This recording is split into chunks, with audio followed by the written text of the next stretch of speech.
Silakan duduk Bapak Ibu semuanya. Terima kasih, selamat malam sudah hadir. Bagaimana kabar Bapak Ibu semua? Kabarnya bagaimana? Ada yang melamun. Kabarnya bagaimana? Ya, luar biasa. Terima kasih Miss Sylvie dan Pastor Samuel yang sudah memimpin kita untuk masuk di dalam hadirat Tuhan dan merasakan kasih Tuhan, hadirat Tuhan pada waktu kita berkumpul bersama-sama pada malam hari ini.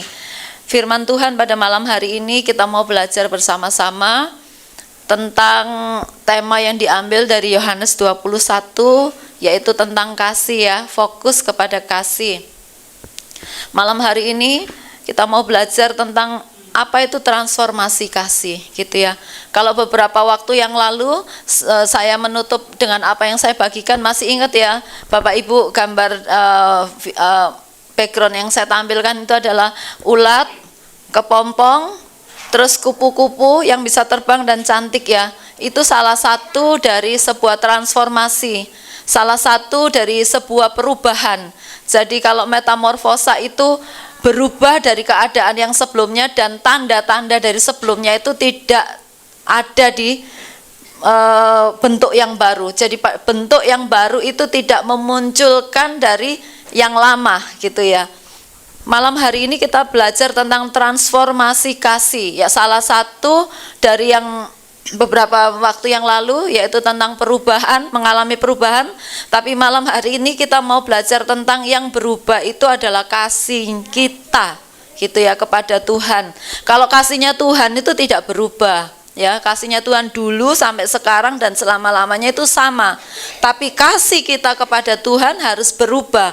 Berubah bukan semakin menjauh, tetapi semakin hari harus semakin diubahkan sampai pada kedewasaan yang penuh. Firman Tuhan katakan, kalau setiap kita yang berkeluarga di sini atau yang pernah membangun hubungan ya, pernah mengalami ndak cinta mula-mula itu ya. Di dalam Tuhan kita juga mengalami cinta yang mula-mula.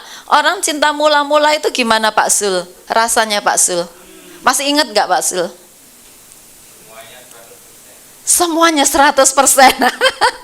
Iya, jadi bahasa gampangnya itu kayak orang mabuk kepayang gitu ya. Ada yang bilang tai kucing rasa coklat. Jadi orang yang mengalami kasih mula-mula itu seperti kayak ya itu tadi, mabuk kebayang, kayak seperti ada dorongan yang besar yang kadang nggak logika, nggak masuk akal untuk dikerjakan ya Pak Sul ya, 100% tadi. Tetapi pada waktu kita mengalami transformasi, kita tidak hanya ada di kasih yang mula-mula itu. Memang firman Tuhan mengatakan jangan tinggalkan kasih yang mula-mula. Artinya jangan menjadi dingin, jangan menjadi padam. Tetapi kita nggak hanya mau dikasih yang mula-mula, kita mau sampai kepada kasih yang dewasa. Kasih yang apa? Kasih yang dewasa.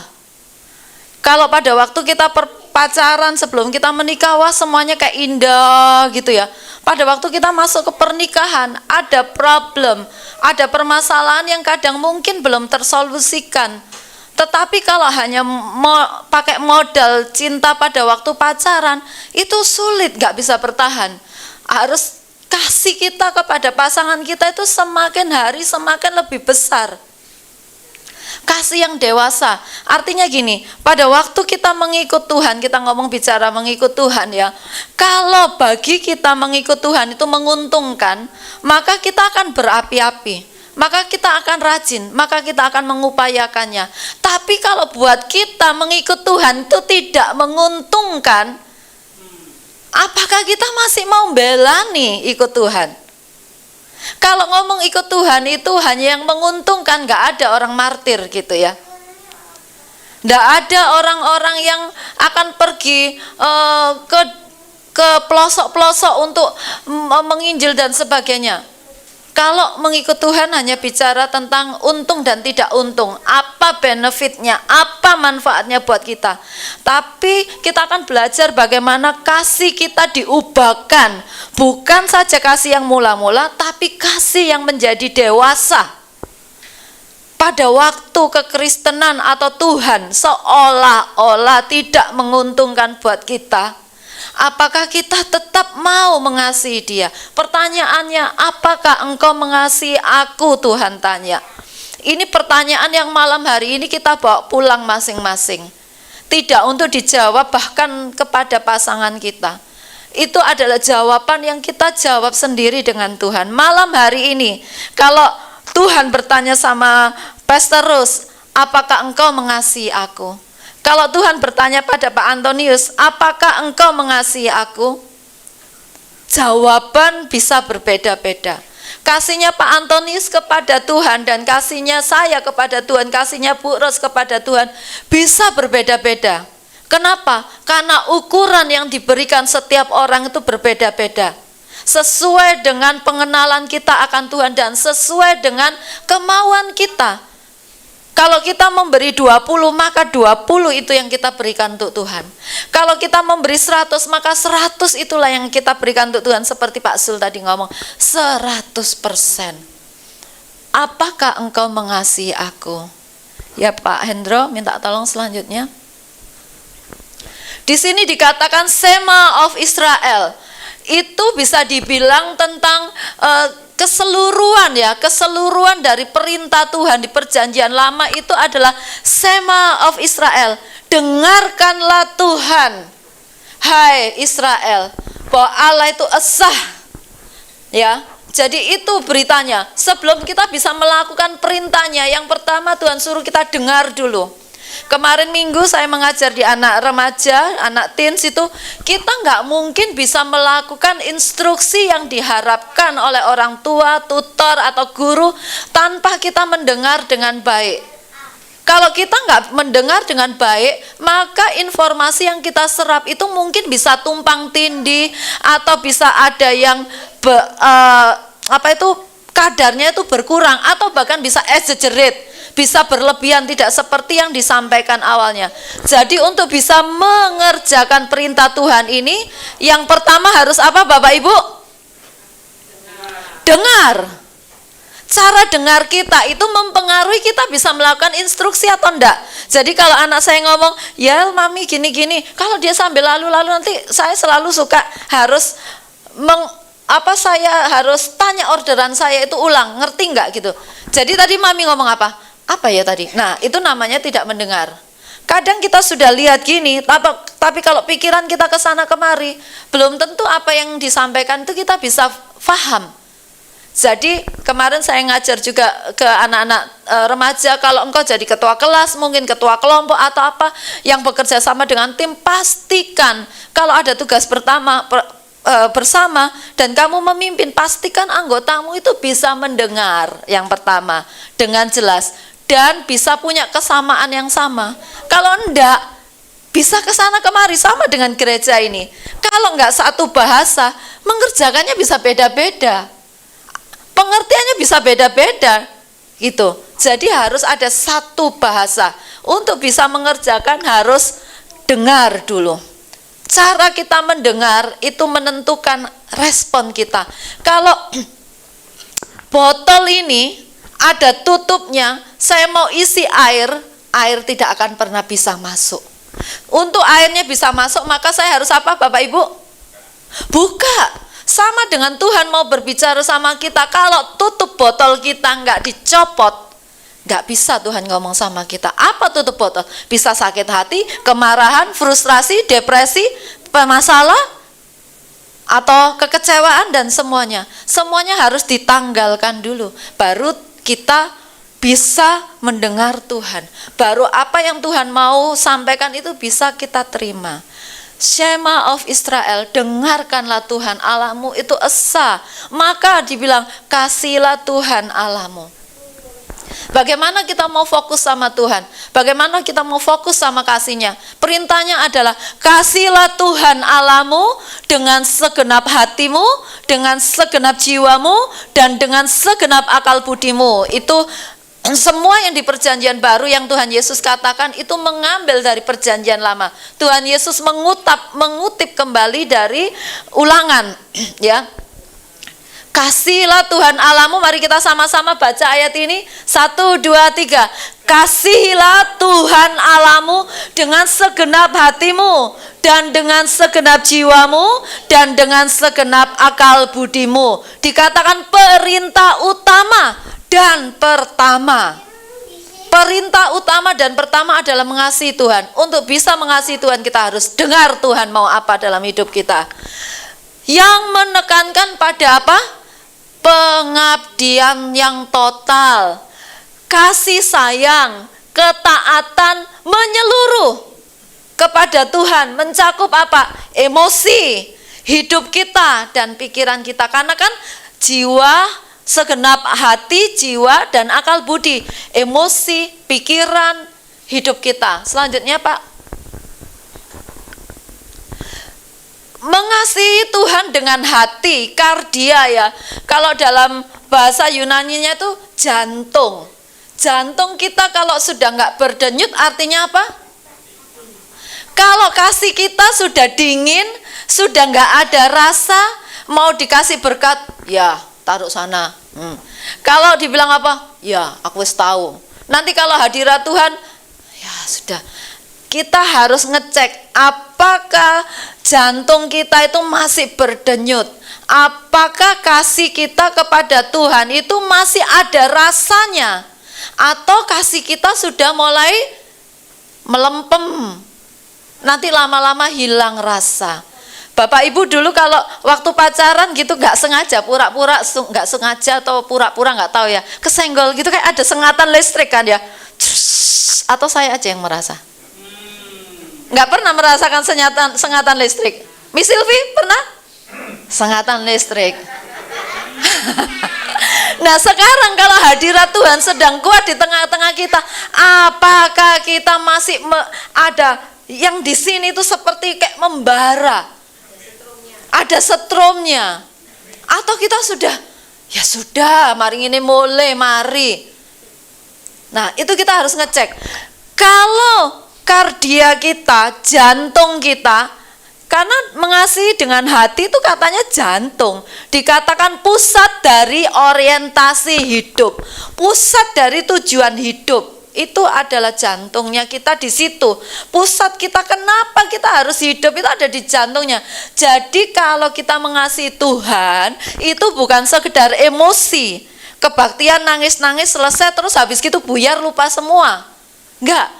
Tapi bicara tentang apa? Keinginan, motivasi, kehendak, emosi terdalam kita, komitmen kita. Saya kemarin ngomong sama anak-anak, kalau kamu mengasihi Tuhan, berkomitmen mau, tapi kamu tidak mengasihi Tuhan tapi tidak punya komitmen, kamu harus cek apakah kamu sungguh-sungguh mengasihi Tuhan dengan hatimu.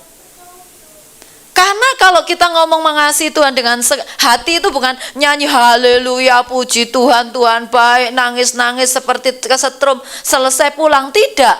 Tapi apa? Komitmenmu itu tetap jalan. Ada nggak ada orang? Emosi terdalam kita bagaimana? Apakah kita mempertanggungjawabkan emosi kita dengan benar? Kehendak kita, motivasi kita apa?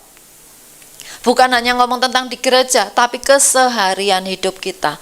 Dikatakan bukan sekedar emosi, tapi hati itu adalah pusat seluruh pribadi kita.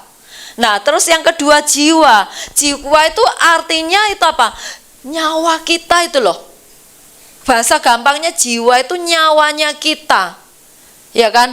Kalau kita mendoakan jiwa-jiwa, kita kan tidak mendoakan roh-roh gitu kan. Tapi kita mendoakan jiwa-jiwa gitu. Nyawa kita itu loh, jiwa kita itu ada nyawanya gitu kan. Jadi kalau kita mengasihi dengan jiwa kita, itu bicara tentang identitas kita ini siapa, kehidupan batin kita siapa, keberadaan hidup kita bagaimana, nafas hidup kita, siapa kita yang sebenarnya. Dan itu adalah totalitas dari keberadaan kita. Itu bicara jiwa. Bicara pikiran, maknanya tidak sekedar otak atau intelektual, tetapi kemampuan untuk memahami, proses untuk merenungkan, cara seseorang menilai realitas, kerangka berpikir. Kasih kepada Allah itu juga memakai intelektual kita. Ya. Jadi bukan hanya jiwanya saja, bukan aja hatinya saja, tapi intelektual kita itu juga masuk di dalamnya. Ada Alkitab mencatat itu ya, jemaat Berea, benar ya, Berea ya Pastor ya. Yang kalau pulang apa? Berea ya. Berea. Kalau pulang selesai kebaktian apa yang dilakukan? Masih ingat nggak yang baca Alkitab yang barnya sudah lulus? Jemaat Berea kalau pulang dari kebaktian apa yang dilakukan Bapak Ibu? Jalan-jalan ke mall. Boleh, itu boleh. Setelah mereka pulang, mereka itu senantiasa baca Alkitab, ngecek nggak, bener nggak Pastor Sam ini bagi kayak gini, bener nggak Miss Kiki ini ngomong gini, bener nggak Pastor Rose, Pastor Gary ini ngomong gini, dicek, bener nggak sesuai dengan Alkitab, dibaca dewek, dipelajari sendiri, dicocok, itu pakai intelektual kita. Maksudnya nggak cukup, oh ya, tapi setelah itu kalau tantangan datang, loh katanya gembalaku, katanya pastorku ya. Yaitu salahmu sendiri. Firman Tuhan bilang umatku binasa karena tidak memiliki pengenalan akan Tuhan. Jadi kita masing-masing harus bertanggung jawab dengan diri kita sendiri-sendiri. Baca firman ya dengan intelektual. Selanjutnya Pak, kalau kita mengasihi Allah dengan hati kita, itu menyangkut motivasi hidup kita, menyangkut emosi kita, menyangkut kerinduan terdalam. Jadi bapak-bapak yang di sini ya, apakah benar seorang laki-laki itu kalau hadirat Tuhan kenceng itu nggak bisa nangis? Benar nggak, Pastor? Nggak benar ya? Mungkin itu juga bawaan dari cara mendidik ya. Hei anak laki, gak boleh nangis, gitu ya. Sehingga pada waktu dewasa mau nangis gini, hadirat Tuhan kenceng menjamah dia nggak bergeming gitu. Bukan masalah nangis atau enggak nangisnya, tapi kita nggak boleh jaim dengan Tuhan. Kita harus apa adanya. Kalau kita mencintai seseorang ya, masa sih kita nggak berbunga-bunga? Masa sih kita nggak merespon? Kalau misal ya, Miss Sylvie ngomong sama Pendro, gini, masa Pendronya? Kalau suami saya gitu, saya suka gini, apa? Bilang iya, bukan Nah, ini cerita, tapi itu bahasa kasihnya. Nggak ya, Bapak Ibu. Jadi bisa merespon, punya kerinduan terdalam. Jadikanlah kebaktian kita ini hidup. Punya kerinduan terdalam, ekspresikan kasih kita kepada Tuhan. Jangan hanya song leadernya di sini, tapi ekspresikan kasih kita kepada Tuhan. Kan kita tidak sedang show kan? Kita tidak sedang menunjukkan, aku rohani loh, aku angkat tangan loh, aku nangis-nangis loh. Kan tidak sedang begitu kan? Kan ini urusan kita pribadi dengan Tuhan.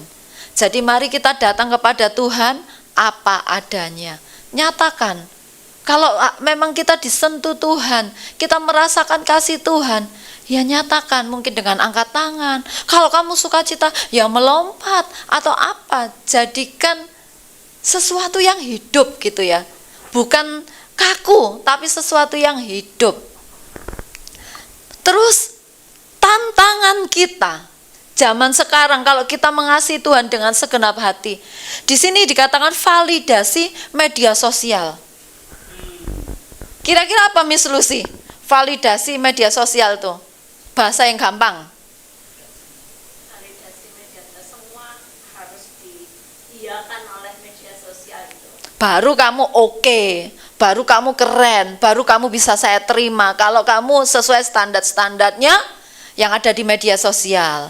Kalau kamu nggak punya ini, kamu nggak punya itu, kamu nggak ini, kamu itu nggak masuk hitungan. Itu membuat kita nggak bisa mengasihi Tuhan tuh dengan segenap hati gitu loh. Kadang kita nggak punya ini, iya memang Tuhan nggak sayang aku, Tuhan nggak jawab doaku, Tuhan nggak gini. Atau kita membandingkan diri kita dengan orang lain, itu kita berpikir Tuhan lebih mengasihi dia daripada kita dikasih Tuhan. Kenapa? Karena aku nggak punya mobil mungkin, aku nggak inilah, aku nggak ini. Nah itu tanpa kita sadari itu mempengaruhi kita gitu ya. Terus punya itu fear of missing tadi itu. Kalau nggak ngikuti apa itu? Jadi kalau nggak ngikuti apa yang sedang tren tuh kayak ketinggalan zaman, nggak termasuk di dalam apa ya, kita nggak punya sesuatu dalam diri kita kayak harga diri, keyakinan diri, identitas itu kayak kita nggak punya. Itu juga menjadi penghalang untuk kita bisa mengasihi Tuhan dengan segenap hati kita. Ya ini ya Bapak Ibu bisa baca sendiri, kebutuhan untuk diterima gitu, kebutuhan untuk diterima itu juga menjadi penghalang, bisa menjadi penghalang untuk kita bisa mengasihi Tuhan dengan segenap hati. Kalau misal gitu loh ya, misal dalam jemaat gini ya, terus misal pemimpinnya yang memperhatikan yang ini, yang kita kayak gini, halo, kita menyapa, tapi kita, wih, aku nggak direken, aku nggak diterima. Nah, kayak gitu-gitu itu kayak bisa menjadi penghalang juga. Akhirnya nanti di gereja nggak konsentrasi, pikirannya ke sana kemari, nggak bisa datang ke Tuhan. Itu juga bisa menjadi penghalang. Tapi di sini kasih kepada Allah itu berarti Tuhanlah yang harus menjadi pusat dari keinginan kita, bukan hanya aktivitas rohani. Mengasihi Tuhan itu bukan aktivitas rohani. Pagi harus doa, harus baca Alkitab, 3 pasal loh, ini loh, harus lapor. Bukan hanya itu. Apakah itu baik? Itu sangat baik. Itu sangat mendorong kita, melatih kita untuk kita bisa konsisten. Tapi kalau kita hanya berhenti di situ, itu menjadi sesuatu yang nggak maksimal gitu, nggak tepat sasarannya. Bukan itu sasarannya. Bukan sekedar agama. Mengasihi Tuhan itu bukan hanya peraturan, maksudnya aku harus mengasihi Tuhan gitu, tapi itu lahir dari, ya itu tadi, jantung hati kita sendiri gitu ya. Nah terus mengasihi Allah dengan jiwa kita, itu tadi bicara tujuan hidup, nilai, siapa kita. Terus tantangannya itu, kalau ada luka-luka di masa lalu, trauma keluarga, penolakan, krisis identitas, itu menjadi penghalang untuk kita, jiwa kita ini bisa sungguh-sungguh mengalami kemerdekaan di dalam Tuhan. Mengalami kemerdekaan di dalam Tuhan itu kita mengalami pergumulan sendiri gitu loh, pergumulan. Dan saya rasa setiap orang pasti ada di fase ini, pernah ada di fase ini ya. Setiap orang saya merasa pasti ada di fase ini. Kenapa? Karena Tuhan akan mengubahkan kita untuk serupa dengan Kristus gitu ya. Terus mengasihi Allah dengan jiwa berarti identitas kita itu ditemukan di dalam Kristus. Ya, bukan karena dulu saya mengenal seseorang, karena dulu kecilnya itu suka dianiaya orang tuanya gini gitu. Jadi begitu dia jadi bapak, dia jadi kayak sama anak itu enggak bisa dekat gitu kan. Terus akhirnya melukai anaknya itu tanpa dia maksud, tanpa dia rencanakan. Tapi kenapa? Karena dia ada trauma, ada luka yang butuh disembuhkan oleh Tuhan gitu ya. Itu jadi penghalang. Tapi kalau itu sudah dipulihkan, maka kita bisa mengasihi Tuhan itu, kita menemukan identitas kita itu seperti apa, bukan dalam prestasi, bukan dalam opini orang. Jadi kita bisa mengasihi Tuhan itu bukan apa yang orang ngomong, bukan karena kita mau menunjukkan kepada seseorang aku hebat, aku rohani, aku luar biasa, enggak. Tapi itu adalah memang murni kita mengerjakannya karena kita mengasihi Tuhan.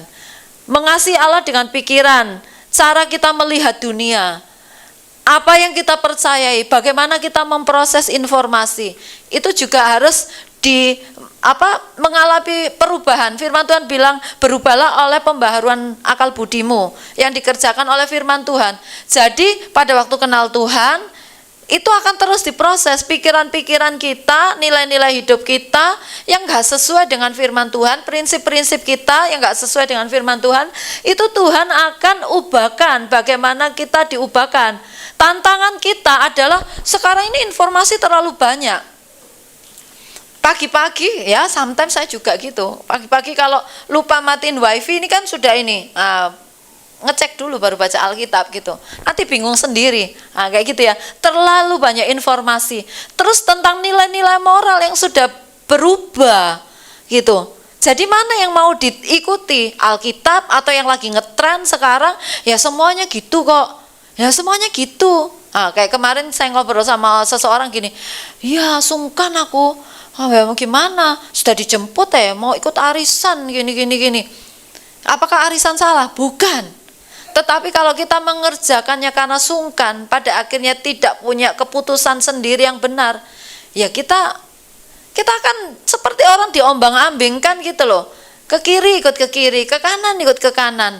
Nah, terus skeptis ini tentang iman, maksudnya ragu-ragu, nggak percaya.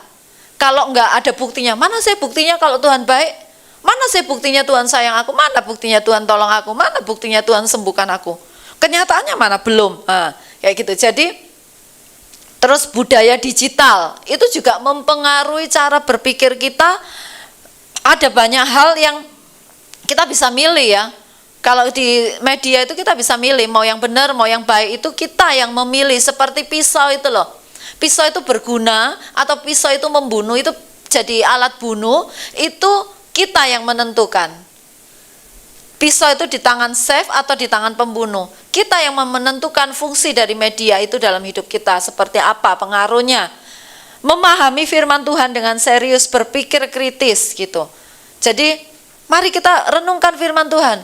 Kalau kita baca, kita imajinasikan, oh zaman itu kayak gini ya Tuhan. Kenapa kamu ngomong gitu ya Tuhan? Diimajinasikan. Terus Tuhan maksudnya gimana? Itu akan membuat kita menyenangkan untuk baca firman Tuhan. Selanjutnya Pak. Next Pak. Petrus seperti di Yohanes 21, bagaimana sebelum dia Petrus sebelum Yesus disalib dan Petrus setelah dipulihkan ya, pada Yohanes 21 itu kan menceritakan setelah Yesus bangkit, dia ketemu dengan beberapa muridnya, termasuk dengan Petrus. Tapi setelah Petrus sudah ketemu 2 kali dengan Tuhan Yesus, dia tetap pergi menjala itu ikan. Dan pada waktu dia menjala ikan, dia nggak dapat seharian. Tapi Tuhan Yesus sudah sambut dia di pantai dengan roti dan ikan. Bapak Ibu sudah baca Matius 21 ini dari tema kita bulan ini atau belum? Ada yang belum? Matius 21? Sudah semua ya, jadi saya nggak perlu menjelaskan maksudnya kronologinya ya. Matius 21 adalah tema HOC dalam bulan ini ya. Nah, kita pernah baca semua ya, bagaimana Petrus sebelumnya, pada waktu sebelum dia diubahkan. Siapa yang pada waktu melihat, dipikirnya hantu, dan ternyata Tuhan. Siapa yang spontan bilang gini, kalau itu memang kau, suruh aku jalan. Siapa Bapak Ibu? Petrus. Kira-kira murid-murid yang lain gimana? Nggak tahu ya, murid-murid kok yang lainnya tuh kayak nggak ada ide. Tapi Petrus tuh idenya macam-macam. Terus siapa dari 12 murid tuh yang berani negur Yesus? Petrus. Pak Tuhan Yesus disuruh minggir, terus ditegur. Enggak, itu enggak akan terjadi sama kamu enggak akan disalib gitu kan. Terus siapa yang dengan pemberani untuk membela Yesus pakai pedangnya, sehingga ada keajaiban telinga ditempelin nyantol lagi? Petrus. Dan siapa yang pada waktu Tuhan Yesus ngomong imanmu akan goyah malam ini, terus dia bilang enggak, itu enggak termasuk aku? Petrus. Padahal Yesus sudah ngomong, dia ngomong enggak, itu enggak termasuk aku. Tapi Petrus sudah ngomong gini, dengan, kalau Bapak Ibu baca di Markus, kitab Markus 14, dia ngomong dengan lebih tegas lagi, ada kata-kata gitu, dengan lebih tegas lagi. Petrus tuh ngomong gini, waktu Yesus ngomong, kamu akan menyangkal aku 3 kali, dengan lebih tegas lagi, aku akan mati dengan engkau. Oh gitu. Jadi Petrus ini orang yang luar biasa, personalitinya itu luar biasa. Mungkin dibilang bertindak tanpa mikir, ya salah satunya. Tapi pemberani, iya. Terus apa ya? Pemberani, spontan gitu, iya. Dan Tuhan menghargai karakternya dia itu. Tapi pada waktu perjumpaan Petrus dengan Yohanes perjumpaan Petrus dengan Tuhan Yesus di Yohanes 21, mari kita buka Yohanes 21.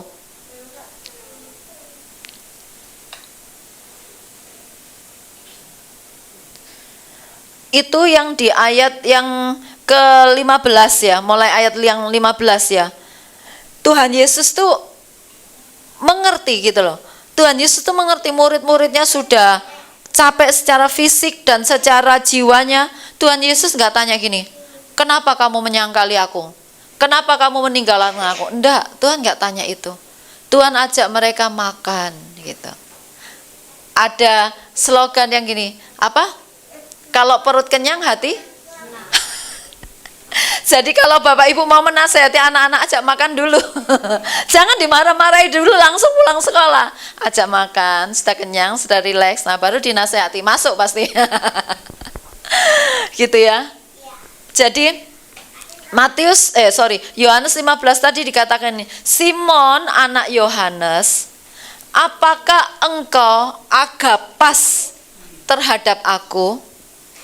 Agapas, agapo, itu kasih yang tanpa syarat. Jawab Petrus, ya.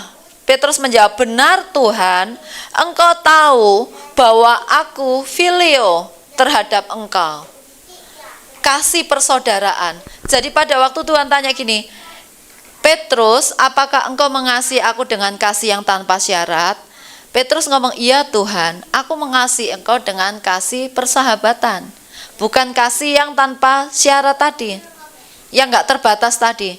Terus Tuhan Yesus bilang gini, Tuhan Yesus gak bilang gini, loh aku ini ngomong agape kon kok filio. Enggak, aku itu minta kamu mengasihi aku dengan kasih yang gak terbatas, kok kamu cuma kasih persahabatan. Enggak, Tuhan Yesus gak ngomong gitu.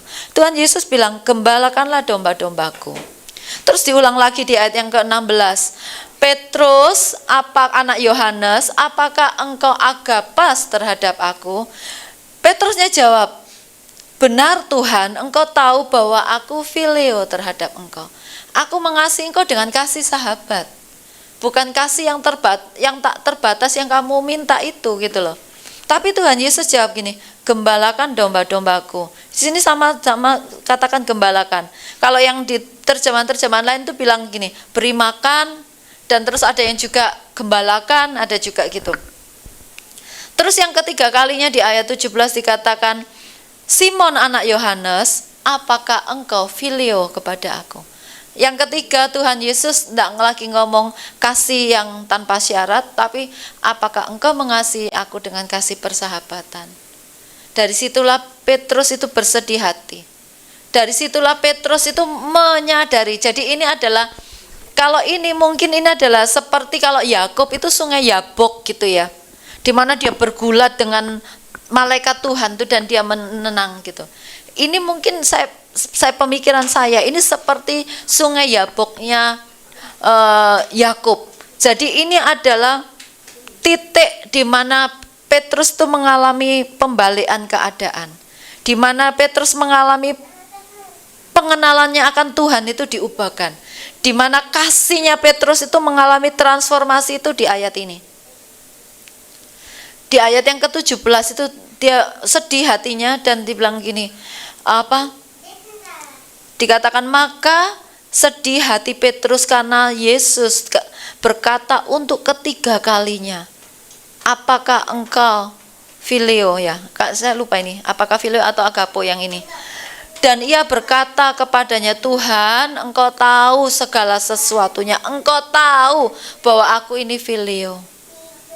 Di situ Petrus menyadari bahwa yang dulu-dulu kasihnya dia yang semangat itu, kasihnya dia yang spontan itu,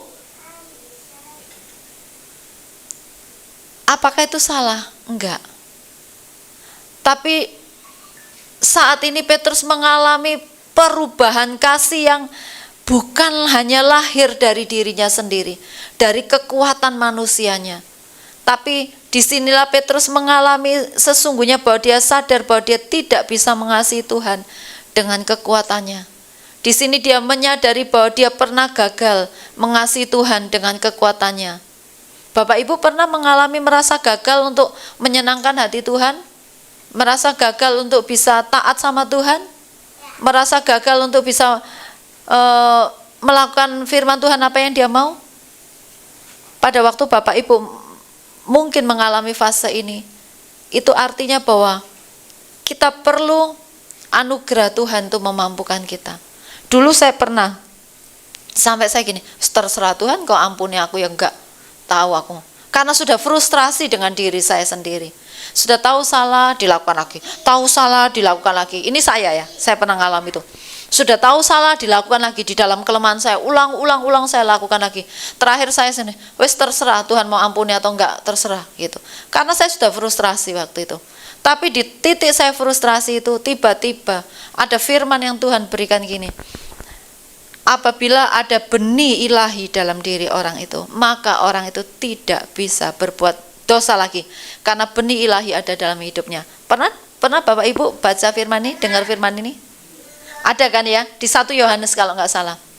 Sejak itu kata-kata tidak bisa berbuat dosa lagi itu seperti kayak kata-kata miracle buat saya. Seperti kayak waktu temptation tuh datang, cobaan tuh datang, godaan tuh datang. Seperti kayak ada kata-kata yang meloncat-loncat dari hidup saya. Tidak bisa berbuat dosa lagi. Tidak bisa berbuat dosa lagi. Karena ada benih ilahi dalam hidupmu. Sejak itu saya bebas dimerdekakan oleh Tuhan di area itu. Jadi Bapak Ibu, kalau mungkin pernah mengalami seperti Petrus, seperti yang saya sampaikan tadi, itu waktunya Tuhan itu mentransformasi kita dengan kasihnya Tuhan sendiri, dengan anugerahnya Tuhan sendiri, dengan kemampuan yang Tuhan berikan buat kita, bukan dengan kekuatan kita. Dari situ Petrus menyadari bahwa dia nggak bisa tanpa Tuhan. Kasih kita semangat, kalau saya ya, ini pelajaran buat saya yang saya bisa ceritakan ya. Mungkin kalau Bapak Ibu mikirnya, apa mau aku nggak menyangkali Tuhan kok gitu ya. Kalau saya seringkali suka bernasar.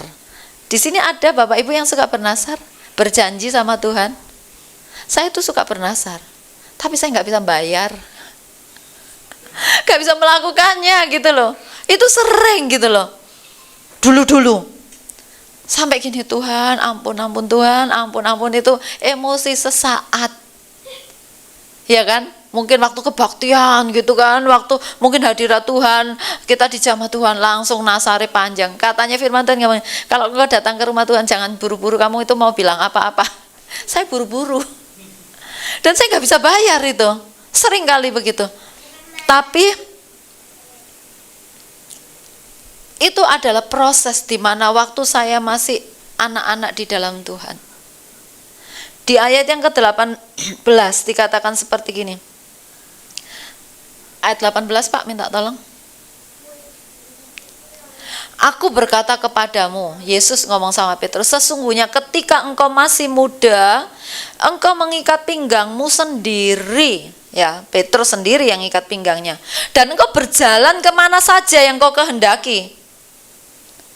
Tetapi jika engkau sudah tua, engkau akan mengulurkan tanganmu, artinya memberikan kesediaan dirinya sendiri. Dan orang lain akan mengikat engkau dan membawa engkau ke tempat yang tidak kau kehendaki. Pada waktu kasih kita masih cetek gitu ya, kita mau-maunya sendiri, sak karep-karepe kita sendiri, dengan pengertian kita sendiri, dengan emosi kita sendiri. Tadi mengasihi bukan hanya emosi ya, tapi dulu saya mengasihi dengan emosi yang meletup-letup. Pada waktu kita kasih mula-mula, seperti kita didorong oleh kekuatan cinta itu untuk mengerjakan sesuatu. Tetapi kita pada waktu semakin kita mengenal Tuhan, kita nggak hanya didorong baru kita bisa melakukan, tetapi kasih yang dewasa itu kita sudah mengalami pembaharuan di dalam akal budi kita, dalam hati kita, dalam jiwa kita. Kita mengalami pembaharuan. Seperti Petrus tadi, dia rela menyodorkan dirinya. Dia rela untuk membayar harganya. Dia rela untuk menanggungnya. Bukan harus. Kadang dalam hidup itu Tuhan tidak harus loh ya. Aku mau kamu gini loh ya, harus loh ya. Kadang Tuhan tuh ngomong gini, kadang Tuhan tuh seperti datang kepada kita itu, aku enggak maksa, tapi kamu gimana? Kamu mau enggak? Kamu rela enggak? Kamu suka enggak? Gitu. Kalau kita, ya Tuhan mau gini, ya kita enak aja, ya kita lakukan. Karena Tuhan yang mau. Sekarang bagaimana kalau bukan Tuhan yang mau? Apakah kita mau melakukannya untuk Tuhan? Seperti jemput bola gitu loh, Bapak Ibu. Kasih kita seperti jemput bola, saut menyaut dengan kasihnya Tuhan. Selanjutnya Pak.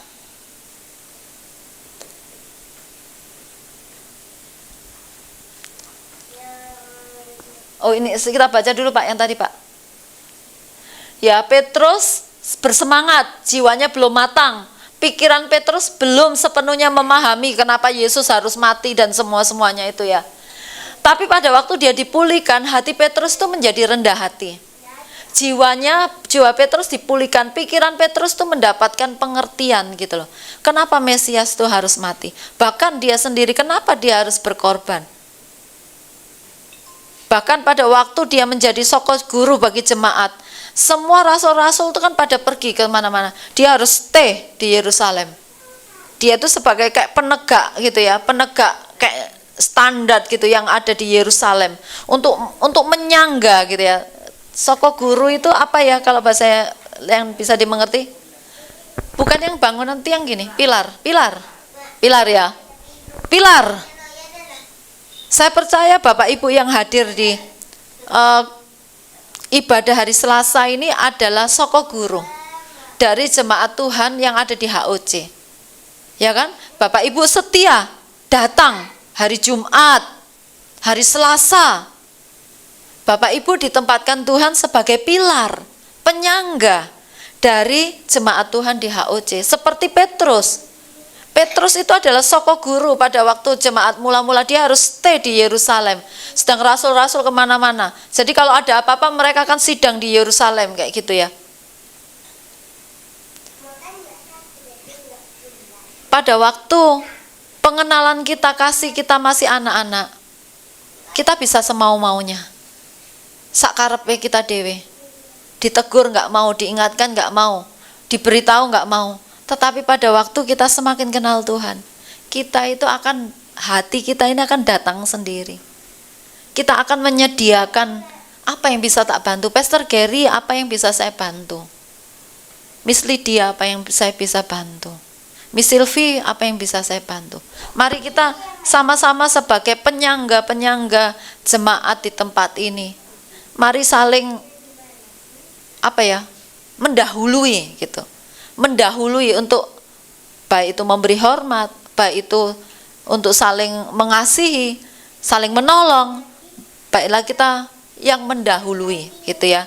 Kalau orang baru, ya mereka namanya juga orang baru ya, mungkin belum mengerti atau apa, mintanya dilayani ya kan, mintanya dipermisiin gitu ya.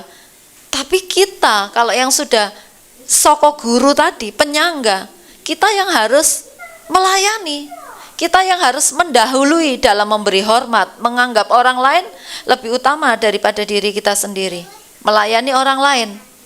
Yang terakhir Pak, bisa kelihatan tak Bapak Ibu tulisannya, kekecilan ya.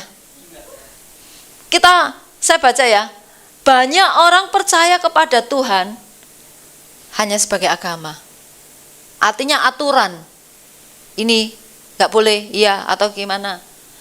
Tetapi hatinya dimiliki dunia, jiwanya terluka, pikirannya dibentuk oleh budaya. Ya kan? Budayanya apa saiki? Trennya apa? Gitu kan? Terus jiwanya terluka baik bawaan kita dari rumah masing-masing, ataupun terluka satu dengan yang lain pada waktu kita bertemu dengan orang lain di proses kita, perjalanan kita untuk menjadi dewasa di dalam Tuhan. Saya mengerti bahwa tidak ada orang yang tidak pernah terluka. Bapak Ibu, ada yang nggak pernah merasa terluka ataupun dilukai atau melukai orang lain? Mungkin saya sering melukai orang lain, mungkin saya sering melukai suami saya. Setiap kita pernah dilukai maupun melukai orang lain. Tapi beda terluka dengan kan kalau luka itu apa sih? Sakit kan? Ya. Kalau ada luka kan ada rasa sakit kan? Mosok luka nggak sakit sih? Hei, halo. Dia dua arah. Jangan ngantuk. Atau ngantuk tak Bapak Ibu? Enggak ya. Kalau ada luka itu ada sakit enggak? Ada sakit kan? Rasa sakit kan? Tapi beda enggak sakit dengan pesakitan? Sakit dengan pesakitan beda enggak? Bedanya apa Miss Maria?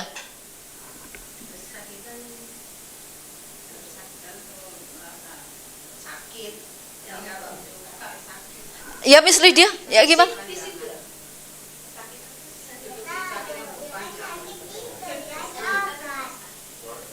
Kalau sakit kan kita lagi sakit gitu ya, sedang sakit. Kalau pesakitan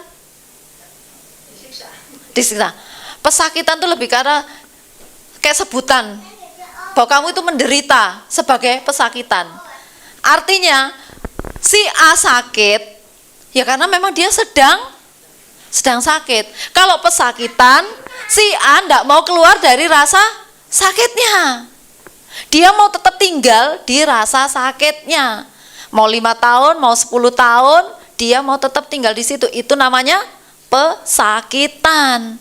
Tidak mau keluar dari rasa sakitnya. Tapi kalau sakit, ya memang dia lagi sakit. Ada boroke gitu. Untuk kita dalam hidup, nggak ada orang yang tidak pernah tidak disakiti. Atau tidak ada orang yang tidak pernah menyakiti orang lain. Pasti ada dalam perjalanan hidup kita. Besi menajamkan besi, manusia menajamkan sesamanya. Tapi keputusan kita mau keluar dari rasa sakit itu atau mau stay di situ, itu adalah kita sendiri. Ada orang ya, maksudnya gini, kayak gini, merasa sakit. Kapan sakitnya? Sudah lalu, tapi masih di sini. Apanya? Sakitnya tuh di sini. Perinya tuh di sini. Iya, tapi peristiwanya kapan? Peristiwanya 3. Loh, saya ini nggak ngomong orang lain, Bapak Ibu. Saya ngomong diri saya sendiri. Sakitnya tuh di sini. Peristiwanya 30 tahun yang lalu. Itu apa? Bodohnya saya sendiri, gitu loh. Tapi itulah perasaan. Itulah emosi yang juga harus diubahkan ya. Banyak orang percaya kepada Tuhan. Ya, percaya. Tuhan bisa memulihkan, Tuhan bisa menyembuhkan. Lah kok saya sebagai pesakitan 30 tahun? Ya itu salahmu dewe gitu kan. Salahku sendiri karena tidak mau menerima anugerahnya Tuhan gitu loh. Enggak mau mengampuni orang yang menyakiti saya. Sepertinya sudah mengampuni di mulut, tapi tidak di hati. Saya ngalami, begitu ketemu orangnya sudah 30 tahun enggak ketemu orangnya manggel. Berarti belum selesai. Jiwanya terluka, pikirannya dibentuk oleh lingkungan. Nah, Yesus itu memanggil kita untuk kasih yang utuh, whole. Firman Tuhan, saya menutup sharing firman Tuhan malam hari ini dengan firman seperti ini. Yesus datang untuk memberi apa? Hidup dalam segala, artinya whole, kelimpahan, whole, utuh, dipulihkan Tuhan. Roh kita sudah ditebus, nanti kita kalau mati masuk surga. Tapi jiwa kita itu hari lepas hari. Siapa yang ngerjakan kita? Firman Tuhan dan Roh Kudus. Kita yang harus merespon. Jiwa kita itu harus diubahkan hari lepas hari, ditebus hari lepas hari. Dari mulut panjang kita, ya kan? Kalau pagi kita mencucu gitu kan. Kalau nggak menyenangkan mencucu gitu kan. Loh, saya juga mencucu loh saudara. Saya nggak ngomong orang lain, saya sendiri. Saya juga suka ngomel. Tapi saya juga harus diubahkan. Saya dulu negatif thinkingnya itu belum apa-apa sudah zzz, gitu otomatis. Tapi Tuhan banyak mengajar dan menghardik mengajar sampai benar-benar untuk belajar positive thinking. Dulu ada seseorang mendoakan saya gini, secepat orang menyakiti engkau, secepat itu pula engkau akan melepaskan pengampunan. Itu bicara keputusan. Saya dulu susah mengampuni, tapi sejak firman Tuhan turun buat saya seperti Tuhan memerdekakan saya. Secepat orang menyakiti saya secepat itu pula saya mengampuni. Jadi kalau begitu saya langsung ngomong dalam nama Yesus aku lepaskan pengampunan gitu. Ya.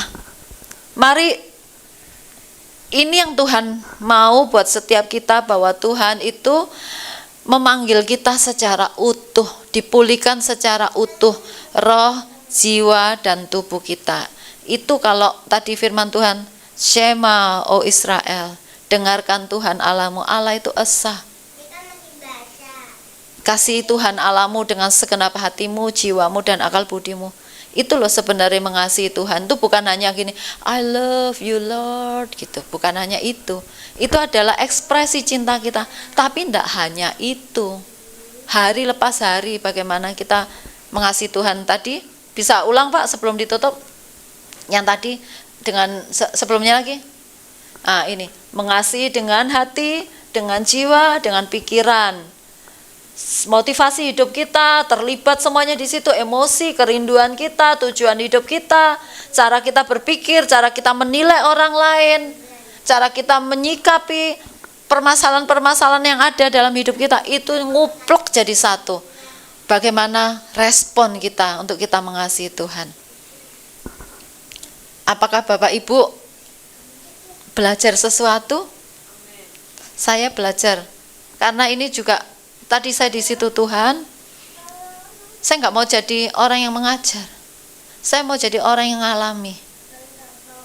Saya nggak mau hanya menyampaikan, tapi saya mau ngalami. Ini nggak mudah Tuhan, tapi aku mau ngalami. Karena apa? Karena janjimu bilang to be like Christ.